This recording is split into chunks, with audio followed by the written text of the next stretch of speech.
Καλησπέρα και ευχαριστώ για την πρόσκληση. Όταν με καλέσατε είδα τα 100 χρόνια του ΣΜΕ και λέω έχω ξαναπάει σε 100 χρόνια του ΣΜΕ, στη Δράμα πέρσι. Και σκέφτομαι ότι το γιορτάζετε επί ένα χρόνο, που σημαίνει ότι επιμένετε στον εορτασμό. Αυτό δείχνει μια αυτοπεποίθηση, μια εμπιστοσύνη στον εαυτό σας και άλλωστε αντανακλά και την αιμονή με την οποία εργάζεται ο μεταλλευτικός κλάδος για την αξιοποίηση αυτού του πολύ σημαντικού εθνικού πόρου της χώρας. Ο κύριος Τσάφος σας είπε περίπου τις δικές μας κατευθυντήριες γραμμές, οι οποίες παραμένουν πάντοτε ίδιες. Από την πλευρά μου έχω να αναφέρω τι περίπου βρίσκεται στα σκαριά στο Υπουργείο και πρόκειται το επόμενο διάστημα να νομοθετηθεί. Έχουμε τελειώσει την επεξεργασία του νέου μεταλλευτικού κώδικα με βάση και τις δικές σας οδηγίες και κατευθύνσεις και ελπίζουμε να νομοθετήσουμε μέχρι το καλοκαίρι. Έχουμε η Επιτροπή του Υπουργείου που εργάζεται για το post-mining, έχει ολοκληρώσει το έργο της και έχουμε και εκεί αποτελέσματα να ανακοινώσουμε στο αμέσως προσεχές διάστημα. Προχωράμε μερικές ενέργειες όπως είμαστε πολύ τυχεροί σε αυτή τη συγκυρία στο Υπουργείο και εσείς σαν κλάδος.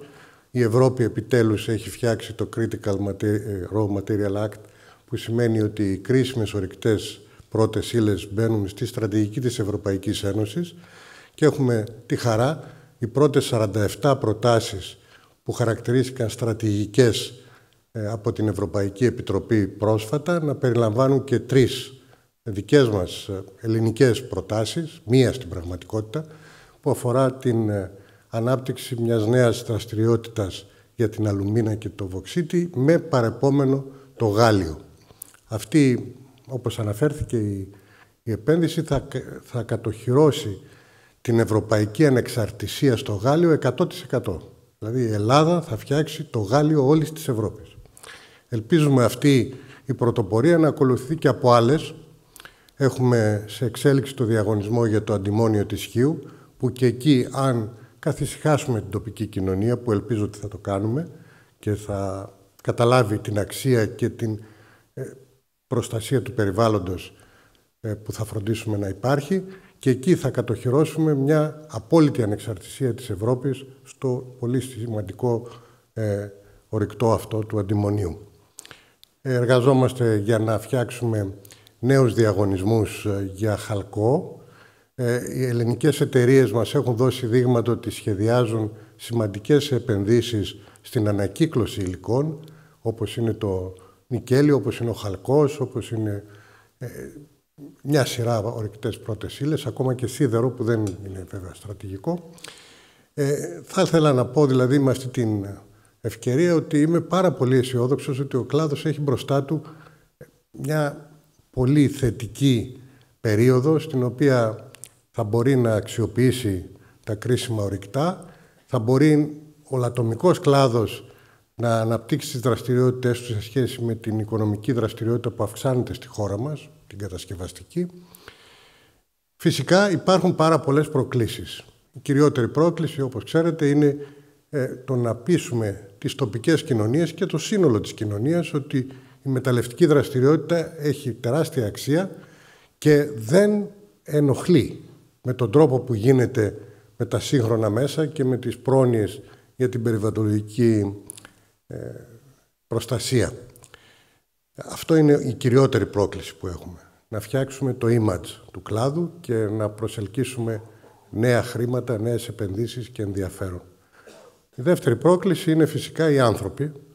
Αυτό δεν είναι κάτι καινούριο. Όλη η παραγωγική μας μηχανή χρειάζεται περισσότερους ανθρώπους. Και αυτό είναι ένα μεγάλο ζήτημα που δεν θα το λύσουμε φυσικά σήμερα.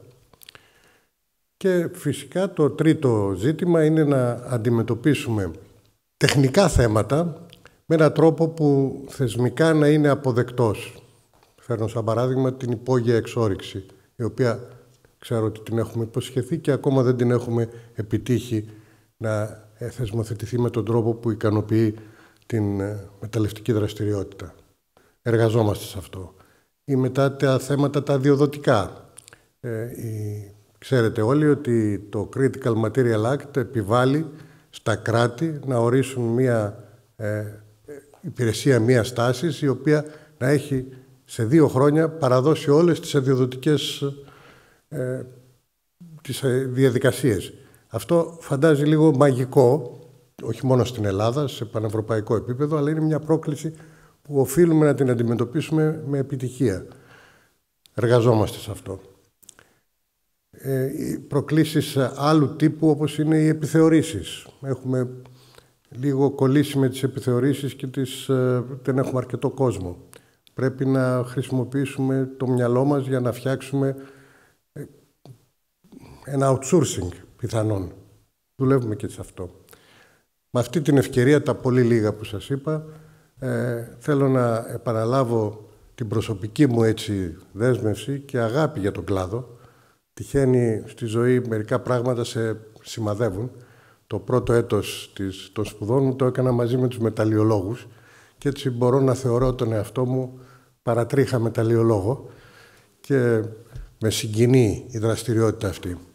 Και θυμάμαι ότι αν έχω βγει 20 φορές από το Υπουργείο, γιατί δεν προφταίνω, τουλάχιστον τις μισές έχω πάει σε χώρους της δικής σας παραγωγικής διαδικασίας, σε ορυχεία, μεταλλεία, δραστηριότητες δικές σας και έχω εντυπωσιαστεί πάρα πολύ.